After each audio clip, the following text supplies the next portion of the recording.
All right, looks like we're ready to go. I'm going to go ahead and pass the ball over to Howard and have him get started. I guess it'd be helpful to take myself off of mute. Thank you, Megan. This is Howard Rosenberg, and I just wanted to, again, welcome you to this webinar. We are going to be talking today about the quandary of single vendor versus best of breed for a integrated informatics type of solution space.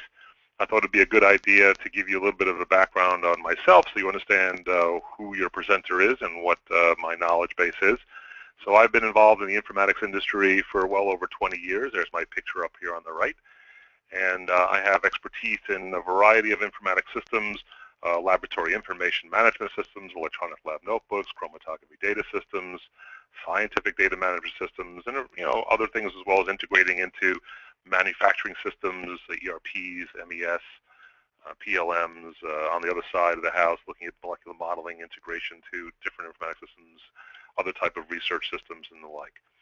I've operated and worked in a variety of different industry spaces in the informatics world, including pharmaceutical, biotech, chemical, petrochemical, and the ones you see there, and others beside that. I've traveled all over the place, all around the world, and visited all kind of laboratories, some that you would never want to go into, or ones that you have to get screened on the way out to make sure that you don't have nuclear type of waste on you or anything like that. So I have a good understanding of the different laboratory processes and workflows and the information that goes on. I also have built up a very large knowledge base and experience in the IT world, networks and systems and databases, structures, and so on and so forth. And back in the old days, I actually got a doctorate in chemistry. So this sort of gives you my background, and so if you have questions that sort of touch on any of this type of information, feel free to ask it as you wish. Actually, before I go much further, I just was kind of curious from the audience point of view. It helps me to understand better how to frame some of the examples that I might be able to throw out there. I was going to take a quick survey. There's a little survey tool on your toolbar there, which looks like a hand. So I'd like the people in the audience who happen to be in the pharmaceutical, biotech type of world to sort of raise their hand, so I get an idea of how many people are in that type of space as opposed to the chemical, petrochemical, environmental type of people. So those people who are pharma and biotech in the world, give me raise the hand so I can get an idea. Megan will take a count and let me know. I'll give it a second here. Looks like we've got about a third.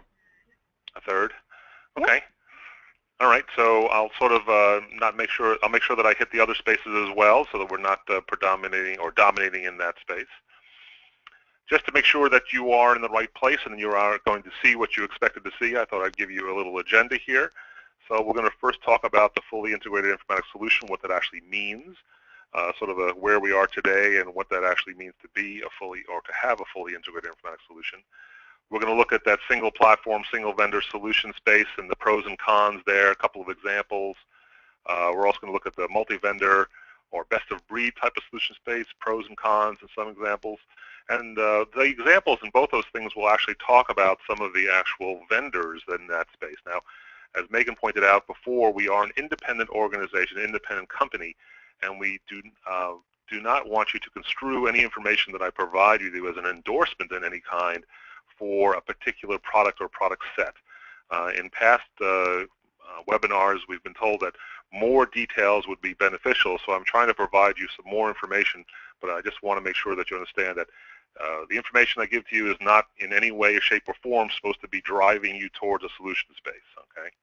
In fact, towards looking at figuring out what your solution should be, or we're going to talk about that, what the factors are involved you should take a look at when you're trying to design your own solution for a fully integrated informatics space. We're going to talk a little bit about managing change so that you actually have success in your project.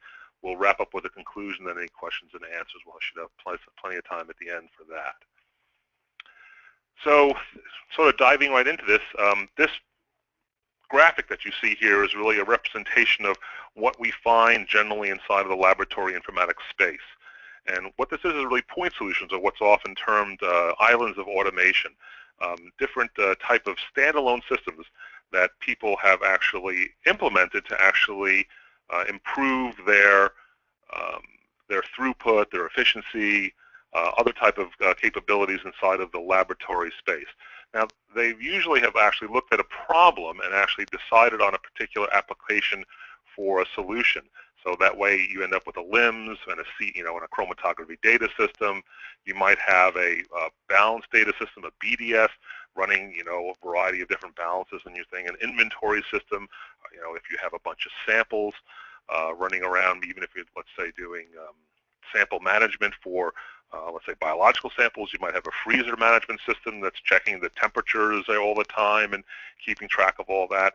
There'll be a document management system which will hold your SOPs and your work instructions as well as your MSDS sheets and all the rest of it like. And there'll be a reporting system that will be tried to be used across a number of things, as well as different instruments with instrument systems inside. So this should look familiar to you from a laboratory and business space, in that you probably have already, maybe not all of these things, but you've probably put in electronic lab notebook or a lab execution system in LES along the way. So this is where people are now, but what we're talking about today is going to the next step.